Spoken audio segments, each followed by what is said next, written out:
नमस्कार cancer. Cancer यानी कर्क राशि में सुरेश को ट्रिपल हिंदी टैरो से।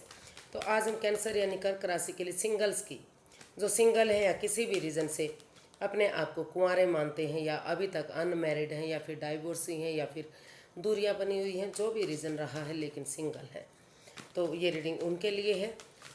जनरल होने के कारण मैच हो भी सकती है, नहीं भी हो सकती, जिस पर जितनी मैच करती है प्लीज़ आप कर सकते हैं।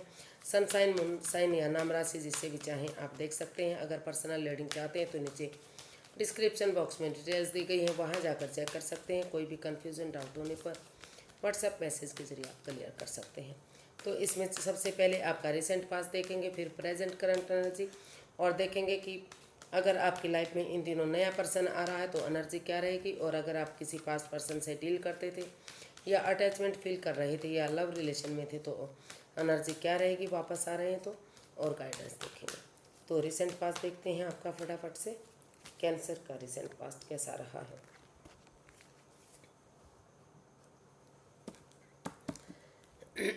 Four of pentacles, four of wands.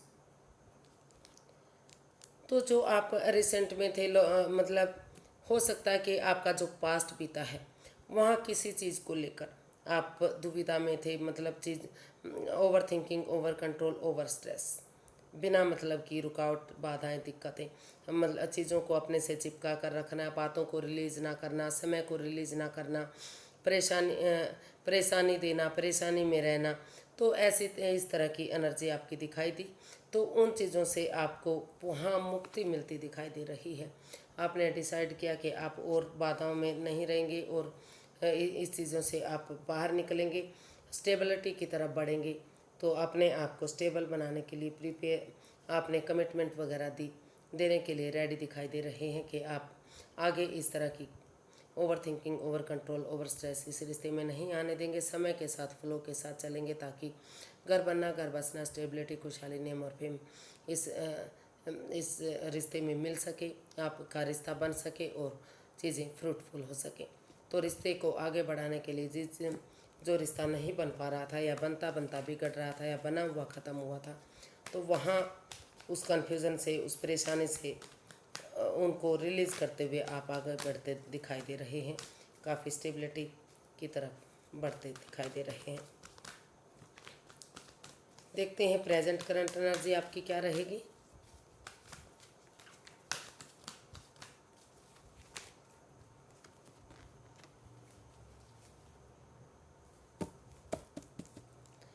तो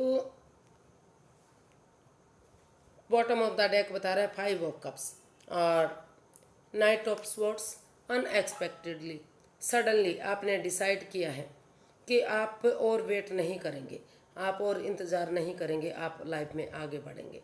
मतलब आप जो प्रेजेंट करंट एनर्जी है, आप अपने आप को प्रिपेयर, रेडी, तैयार करते हुए आगे बढ़ना चाहते हैं। जो जो चीज़ें आपके लिए रुकावट दे रही थी, जो बाधाएं दे रही थी, जो दिक्कतें दे रही थी, रिश्ता आगे नहीं बढ़ रहा था। हो सकता है कि आप किसी पास्ट पर्सन से प्यार करते हों, आपकी लाइफ में कोई पर्सन रहा हो और उसने धोखा दिया हो या आपने उनको धोखा दिया हो, तो वहाँ चीज़ें आगे बढ़ती दिखाई दे रही हैं। आपने डिसाइड किया कि आप और कन्फ्यूज़न में नहीं रहेंगे, आप और हेडिक में नहीं करेंगे, तो उस कन्फ्यूज़न से, उस दुविधा से, उससे बाहर निकलते हुए आप मदद लेंगे और आप लाइफ में आगे बढ़ेंगे। तो इस तरह की एनर्जी आपकी दिखाई दे रही है। तो अगर आप नज़रें घुमाएंगे, जो प्यार आपको लग रहा था कि जो रिश्ता नहीं बन पा रहा है, आपने ऐसा किया है, आपके साथ ऐसा क्यों हुआ है, तो आपने डिसाइड किया कि बहुत हो चुका, आप एक दूसरे की मदद करेंगे, एक दूसरे से मदद लेंगे और आप आगे बढ़ेंगे। जो चीज़ें आपको सही लग रही हैं आप उसकी तरफ बढ़ते दिखाई दे रहे हैं। आपने अचानक से डिसाइड किया, ये आपके लिए या आपके पर्सन के लिए एक नई गुड न्यूज़ हो सकती है। तो देखते हैं, अगर आपकी लाइफ में कोई नया पर्सन आ रहा है तो नए पर्सन की एनर्जी क्या रहेगी।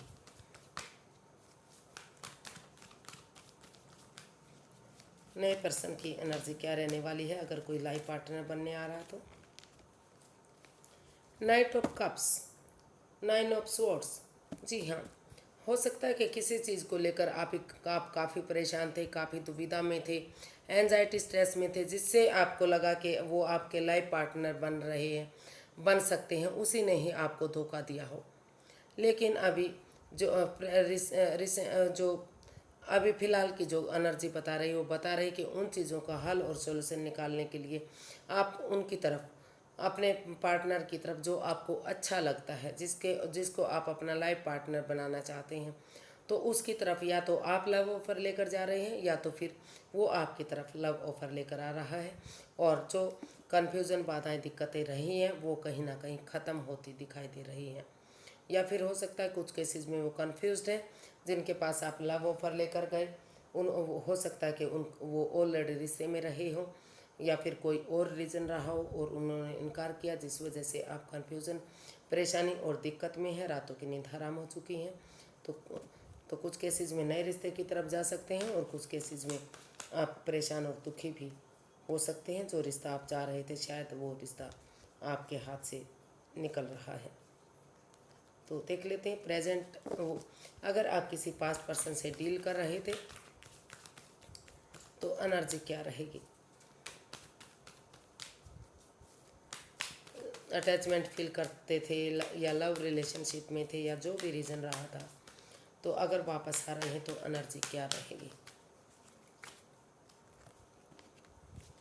Queen of cups, the lovers. तो बॉटम ऑफ द डेक बता रहा है कि आप का जो रिश्ता है वो काफ़ी प्यार और प्रेम का रहा है, काफ़ी गहरा रिश्ता है, इसमें कोई डाउट नहीं है। एक दूसरे से प्यार प्रेम करते हैं, जुड़ा हुआ महसूस करते हैं, लेकिन कहीं ना कहीं प्यार और प्रेम के साथ हो सकता है कि कोई तीसरा, थर्ड पार्टी सिचुएशन में रहा हो, आप या आपके पर्सन, तो जिस वजह से ये रिश्ता खराब रहा है। किसी हो सकता है कि किसी एक जने का एक या दो से रिश्ता रहा है, या फिर कोई थर्ड पार्टी सिचुएशन में रहा है, या कोई ऐसा बंदा आप दोनों के बीच में रहा जो थर्ड पार्टी का काम कर रहा था, यानी कि इस रिश्ते में आपको कन्फ्यूज़न दे रहा था, रुकावटें दे रहा था, बाधाएं दे रहा था, या फिर जो आप किसी एक का मजाकिया जो स्वभाव है, वो आप में से कोई एक जना मैनेज नहीं कर पा रहा था।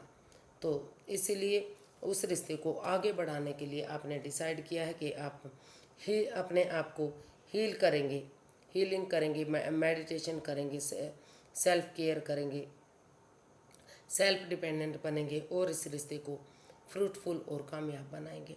आप बजाय के एंजाइटी स्ट्रेस में रहने के, बजाय के बाहर वाले की बातें मानने के, समय रहते अगर इसमें इधर उधर नहीं भटकते और आमने सामने क्लियर कट कम्युनिकेशन करते हैं, आमने सामने क्लियरिटी लाते हैं, डिसीजन लेते हैं, तो जो यूनिवर्स की ब्लेसिंग्स के साथ ये रिश्ता आगे बढ़ सकता है। तो इसलिए इस रिश्ते को चुप्पी और खामोशी के साथ आप हीलिंग मेडिटेशन करते हुए आगे बढ़ाना चाहते हैं, और यूनिवर्स की ब्लेसिंग्स के साथ ये रिश्ता कामयाब भी हो सकता है।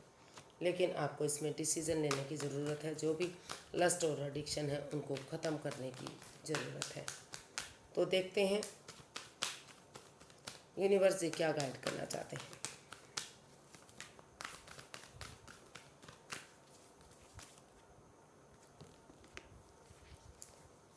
Wheel of fortune, the emperor. Universe जी आपको गाइड करना चाहते हैं कि भाग्य आपके साथ है, लक आपके साथ है, समय आपके फेवर में है। तो उन एडिक्शन को, उन लस्ट को जो आपके अंदर, उनको छोड़ दीजिए। ऑनेस्टी, ईमानदारी, लॉयल्टी के साथ, बिना किसी छल कपट, बिना किसी हेरा फेरी, धोखाधड़ी के, बिना किसी भेदभाव के इसको एक्सेप्ट कीजिए। और समय रहते आप इतने रूड ना बनिए, इतने सख्त ना बनिए, समय रहते इसमें डिसीजन लीजिए, समय रहते इसमें समझौता कीजिए और इस रिश्ते को आगे बढ़ाइए, क्योंकि दोनों तरफ से ही प्यार और प्रेम है, अट्रैक्शन है, लगाव है। ये रिश्ता आगे जाकर घर बनना, घर बसना, स्टेबिलिटी, खुशहाली, नेम और फेम में तब्दील हो सकता है, आत्मिक रिश्ता हो सकता है। तो यूनिवर्स यही गाइड करना चाहते हैं कि आप नए रिश्ते में जाएं, इवन पुराने रिश्ते में जाएं, दोनों ही रिश्ते आपके लिए सही हो सकते हैं, और आपके लिए नई अपॉर्चुनिटी मिल रही है, आगे बढ़ने का मौका मिल रहा है। अगर आप नए रिश्ते में जाते हैं तो वो आपके लिए काफ़ी कामयाब हो सकता है। काफ़ी वो अभी इमेच्योर एनर्जी हो सकती है, एक बच्चे की एनर्जी हो सकती है, लेकिन अगर यंग एनर्जी के साथ मिलकर आगे बढ़ेंगे तो ये धीरे धीरे करके एक खुशहाली में तब्दील हो सकता है रिश्ता। तो तो समय रहते आपको उनमें डिसीजन लेने की ज़रूरत है, आगे बढ़ने की ज़रूरत है। और पुराने रिश्ते में भी अगर आप जो भी लस्ट हैं, जो भी एडिक्शन है, जो भी प्रॉब्लम इस रिश्ते में है, उनको आमने सामने अगर आप क्लियर करेंगे तो कन्फ्यूज़न दूर होगी और रिश्ता आगे बढ़ेगा। तो आज के लिए इतना ही, फिर एक नई वीडियो के साथ मिलेंगे। अगर वीडियो सही लगती हैं, अच्छी लगती हैं तो प्लीज़ लाइक करें, शेयर करें, सब्सक्राइब करें, कमेंट्स करना ना भूलें। इससे मोटिवेशन मिलता है, हेल्प मिलती है, वीडियो बनाने में मदद मिलती है। तो फिर नई वीडियो के साथ मिलते हैं, तब तक के लिए हैप्पी रहें, खुश रहें। नमस्ते, थैंक यू सो मच।